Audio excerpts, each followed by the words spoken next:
السلام عليكم ورحمة الله. ازيكم عاملين ايه؟ يا رب تكونوا في احسن حال. النهارده هنعمل مع بعضينا جاتوه فانيليا بطريقة سهلة وبسيطة زي اللي بنجيبه من المحلات. معايا كوبايتين دقيق، نص كوباية زيت، 3 بيضات. نحط كل المقادير كلها على بعضها في العجان. نحط كوباية سكر حبيبات، نص كوباية مية، معلقة خل عشان ريحة الزفارة بتاعت البيض،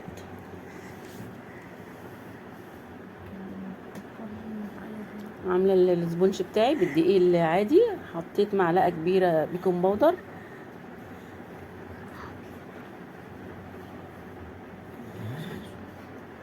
هضيف باكيت 2 بيكنج فانيليا، كيسين فانيليا، معلقه محسن صغيره مليانه،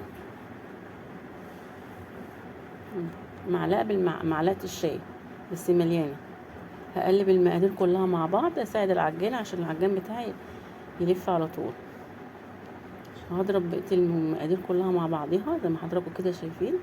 هنصب الخليط في، انا معايا صاج دهناه زيت، فشه فيه ورق زبده ودهنه ورق الزبده برضه، وضفت بيه الخليط وسويته. ادخلها الفرن على حراره 160.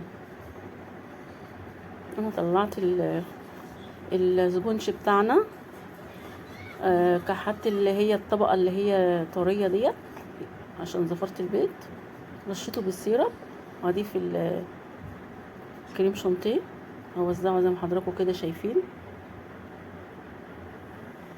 انا قسمته، طلعوا 2، طلعوا ديسكين. هسوي الكريم شانتيه زي ما انت كده شايفين.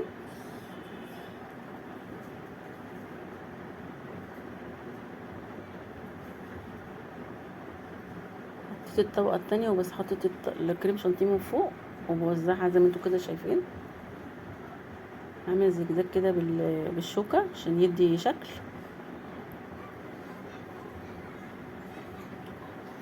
دخلته الفريزر لمده ساعتين. هنساوي الحروف بتاعتها.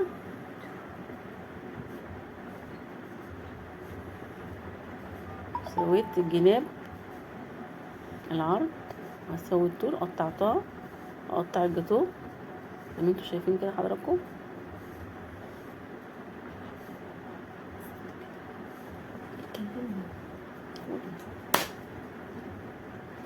حطيت جيلو مشمش، هعمل روزتات من الجناب كده.